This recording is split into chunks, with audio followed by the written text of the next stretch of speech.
Come in, Ray. This is Jack Burton in the Pork Chop Express, and I'm talking to whoever's listening. Calling the War Council of Gallifrey. This is the Doctor.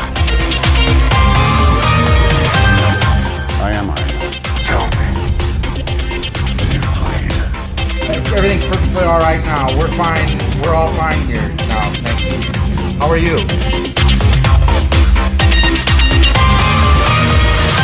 Following the nerd. You guys, I'm totally serious. Hi, everyone. Welcome along to Following the Nerd. It's Thursday night, as it usually is whenever we do this show, so no surprises there. Yeah. Hi, I'm Saxon, and joining me as always is Anthony, Twopenny Milk himself. Hello. Hello. Hi, great. Right, so we're just going to get straight into it here tonight, I think. Really? Because there's so much to talk about. Lots to talk about. So we went to see Captain Marvel this week. Oh, yes. But before that, something that's just broken tonight Dun, dun, dun. is out of completely nowhere Avengers Endgame trailer. Yeah. So this is what now they're counting the Super Bowl trailer. This is now their third Really? trailer. I want to say it still doesn't give anything away.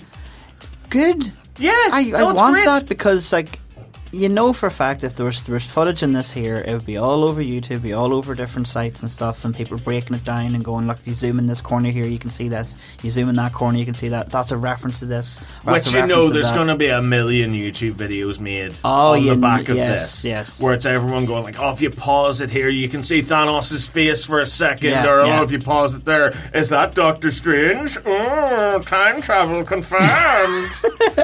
Very cool. Yes. Very cool. Very cool.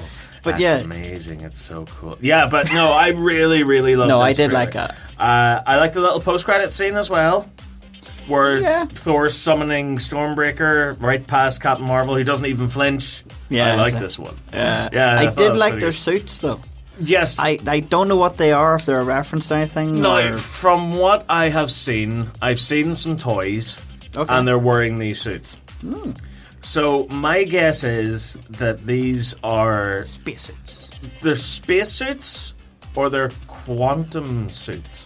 Oh, And that allows them to travel through the multiverse. Because if you look at all the little pieces that the Marvel movies have been setting up so far, particularly Ant-Man and the Wasp, which was an egregious setup. Yes. Ant-Man and the Wasp, to me, suffers in the same way that Iron Man 2 suffers. Maybe to a slightly less degree, where this is the movie where we front-load everything for the next Avengers movie. yeah. If you get what I mean. I'm going through the trailer again here, just kind of shot by shot and breaking it down, which is great for radio, isn't it? Yes. But I love the shot with Rocket on War Machine's arm. Yeah, one thing is War Machine's armor more beefed up in this one? It Yeah, looks really It looks like, like a gun's about to come out of his face. yeah.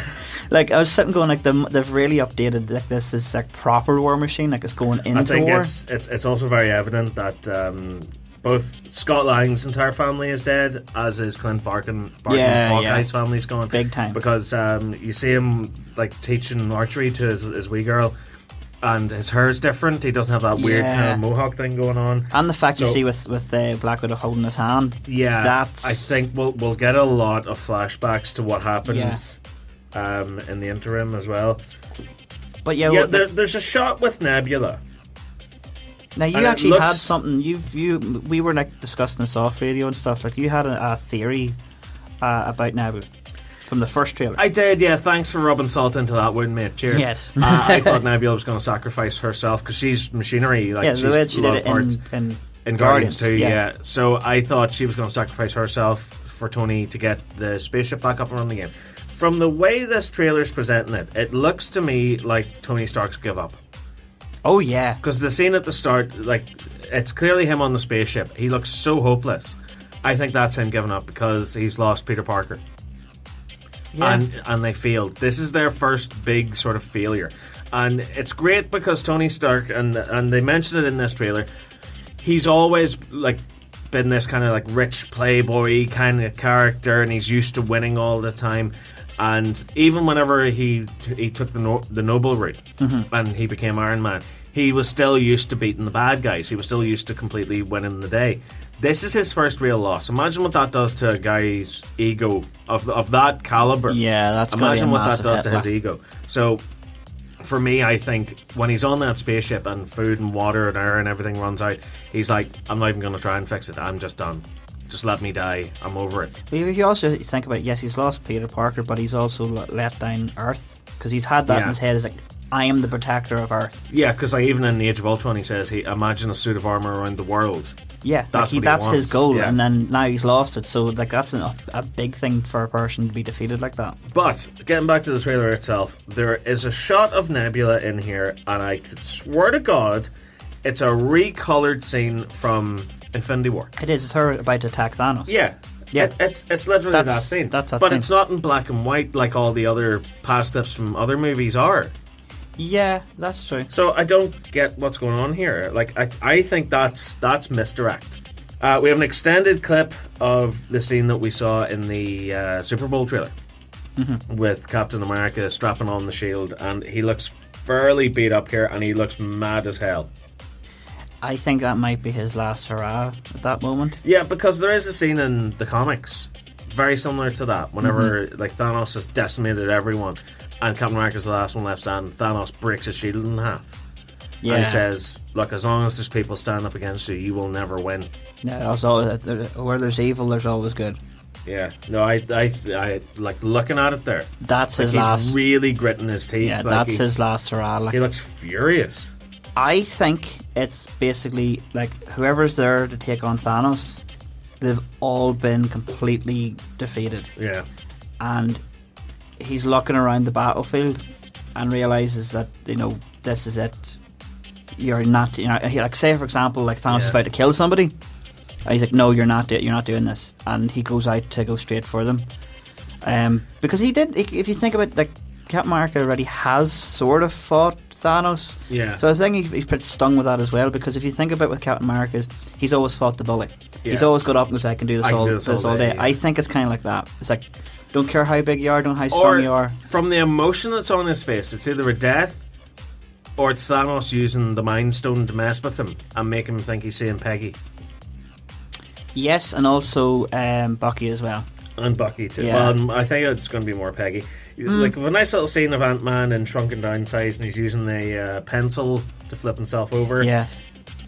I'm kind of wondering where the hell that takes place. Because why would there be a pencil? They may need. I think that because the way Earth is completely shattered, and there's governments and stuff trying to sweep up as much technology as possible to muster a defense.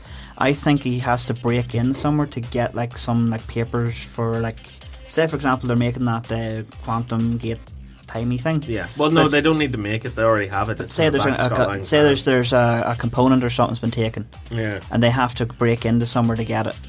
I think it's something like that. Like there's something that he has to break into to get information to help the team. That's what I think. That's what it is. Because it wouldn't make sense if. I think that's the quantum tunnel. Because there's certainly machinery toward the right hand side of the screen. Yeah. You see, I think that's going to be replaced. I think that's not there. Yeah, that's just there to mess with it. Yeah, I think that's. But what I'm thinking is it's been captured and taken into a government thing, because the Earth has been completely decimated, so any defense has to be mustered. So they've reclaimed everything. Yeah. So I think he has to break in somewhere to get something. So in these fancy suits, we see Captain America, Nebula, Scott Lang, Clint Barton, aka Hawkeye. War Machine has what is essentially his own armor. Mm-hmm. Tony Stark's there as well, but oh no, it's out of order. That's what it is, because I was sitting going hang on a minute, Nebula's behind Tony Stark, but she's also behind Captain America. Yeah. Then I realised if you look behind Black Widow, you can see Captain America's there as well. So Black Widow's in the suit as well. I don't think we see Thor. No, we don't see Rocket Thor. either. And we don't see Rocket, although in the wide shot in the Super Bowl trailer we saw Rocket. So you think Thor's off somewhere? I think so. I think they have their own mission. I think they're off to hell. Oh, yeah. That would make sense. With Valkyrie. That would be pretty cool. Then, of course, at the end, Captain Marvel. Yeah. Not even flinching as Stormbreaker comes whizzing past her. Very, very stone-faced. April 26th, Avengers Endgame. It's gonna be fun. It's gonna be fun times. But in the interim, this past week, you and I, Anthony, went to see Captain Marvel. Yes. So we did. it's time. It's review corner here on followingthenerd.com. Now, on the site itself, it was given a 3 out of 5 nerds rating. What did we make of Captain Marvel? Do we have to be honest with us? Of course, it's a review. Meh. Sexist. Oh God. No, I agree. It was just meh. On the internet, there's a lot of people bumming and blowing and saying this is the best movie ever, or this is the worst movie ever, or whatever. And usually the balance is somewhere in the middle. Yes.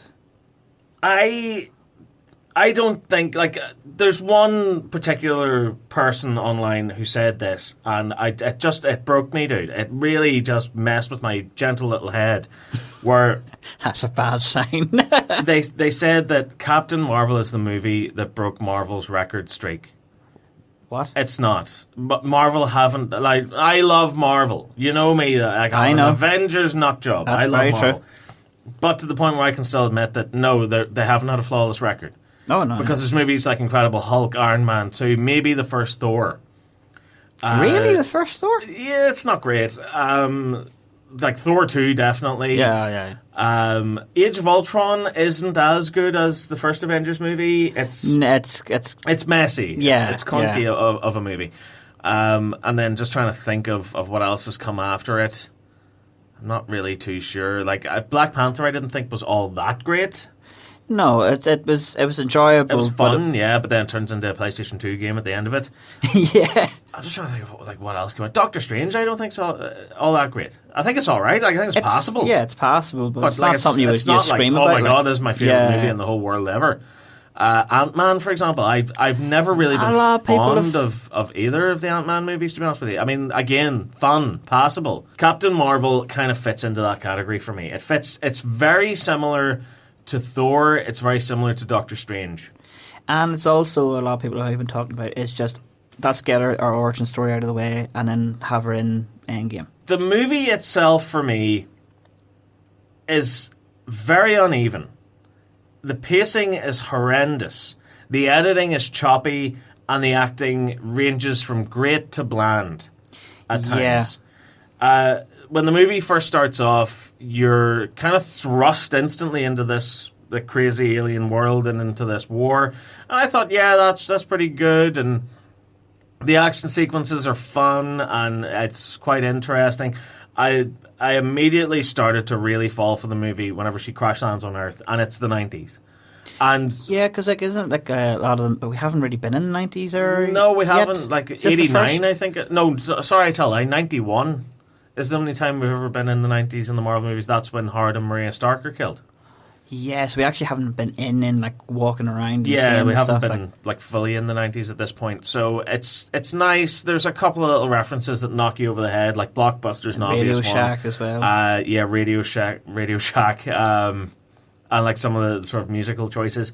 Game Boy too, yeah. I love the sequences, like the train chase. I think's great. Yeah, that was really, really cool. Complete with the Stan Lee cameo. Yes, where he's reading the script to Mallrats. Which I thought, that's pretty fun. Yeah, that's kind of cool. That's nice. I like that. And of course, the opening shot as well, we have to talk about as well, the Marvel Cinematic Universe logo, which, I'll be honest with you, made me well up.